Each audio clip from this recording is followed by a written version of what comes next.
പോയിടാം നാം യേശുവിനായി സാക്ഷികളായിടാം. പോയിടാം നാം. A reading from the second book of Chronicles, chapter 6, verses 1 to 42. Then Solomon said, "The Lord has said that he would reside in thick darkness. I have built you an exalted house, a place for you to reside in forever." Then the king turned around and blessed all the assembly of Israel, while all the assembly of Israel stood. And he said, "Blessed be the Lord, the God of Israel, who with his hand has fulfilled what he promised with his mouth to my father David, saying, Since the day I have brought my people out of the land of Egypt, I have not chosen a city from any of the tribes of Israel in which to build a house, so that my name might be there. And I have chosen no one as ruler over my people Israel, but I have chosen Jerusalem in order that my name may be there. I have chosen David to be over my people Israel. My father David had it in mind to build a house for the name of the Lord, the God of Israel. But the Lord said to my father David, You did well to consider building a house for my name.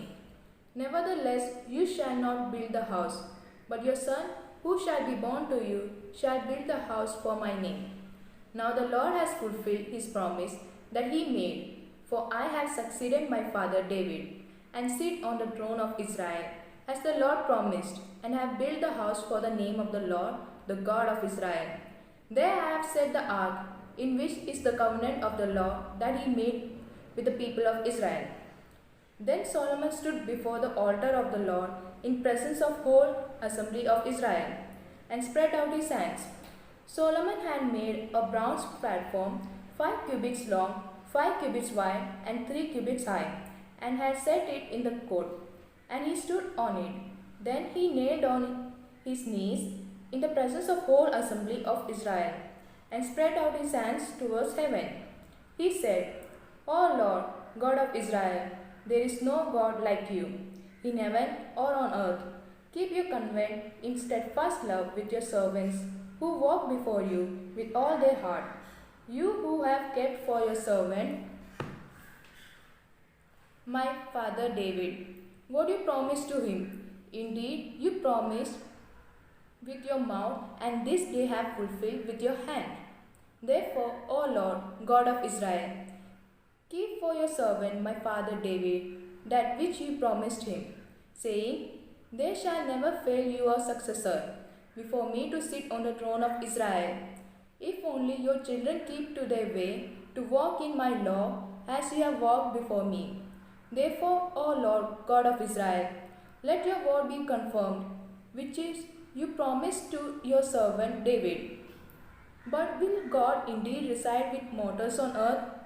Even heaven and the highest heaven cannot contain you. How much less this house that I have built?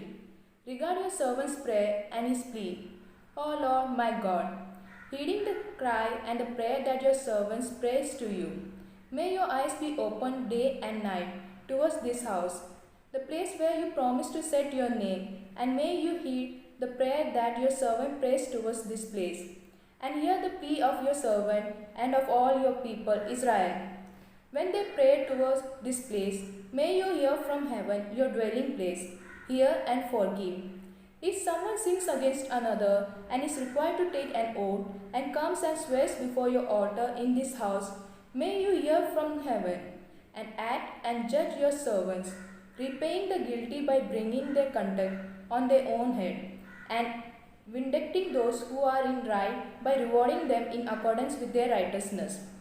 When people Israel have sinned against you, are defeated before an enemy but turn again to you, confess your name, prayer and plead with you in this house, may you hear from heaven, and forgive the sin of your people Israel, and bring them again to the land that you gave to them and to their ancestors.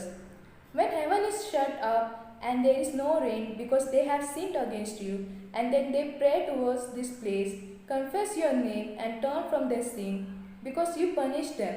May you hear in heaven, forgive the sin of your servants, your people Israel, when you teach them the good way in which they should walk, and send down rain upon your land. which you have given to your people as an inheritance. If there is famine in the land, if there is plague, blight, meadow, locust or caterpillar, if the enemy besiege them in any way of settlements of land, whatever suffering, whatever sickness there is, whatever prayer, whatever plea from any individual or from all your people Israel, all knowing their own suffering and their own sorrows, so that they stretch out their hands towards this house. May you hear from heaven your dwelling place, forgive and render to all those hearts you know, according to all their ways, for only you know the human heart. Thus may they fear you and walk in your ways all days that they live in the land that you gave to our ancestors.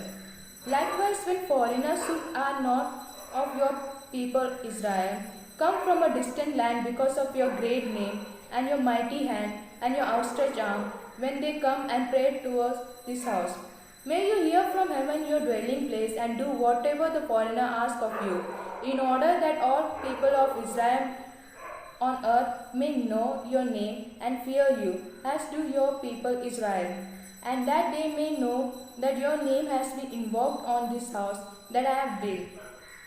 If your people go out to battle against their enemies by whatever way you shall send them, and they pray to you toward this city that you have chosen and the house that I have built for your name, then hear from heaven their prayer and their plea and maintain their cause. If they sin against you, for there is no one who does not sin, and you are angry with them and give them to an enemy, so they are carried away captive to a land far or near, then if they come to their senses in the land to which they have been taken captive, and repent and plead with you in the land of their captivity, saying, We have sinned, and we have done wrong, we have acted wickedly. If they repent with all their heart and their soul in the land of their captivity, to which they have been taken captive, and pray towards their land which have you given to their ancestors, the city that you have chosen, and the house that I have built for your name, then hear from heaven your dwelling place, their prayer and pleas. Maintain their cause and forgive your people who have sinned against you. Now, O my God, let your eyes be open and your ears attentive to the prayer from this place. Now rise up, O Lord God, and go to your resting place, you and the ark of your might. Let your priests, O Lord God, be clothed with salvation, and let your faithful rejoice in your goodness. O Lord God, do not reject your appointed one. Remember your steadfast love for your servant David. പോയിടാം നാം ലോകം മുഴുവനും പോയിടാം സുവിശേഷവും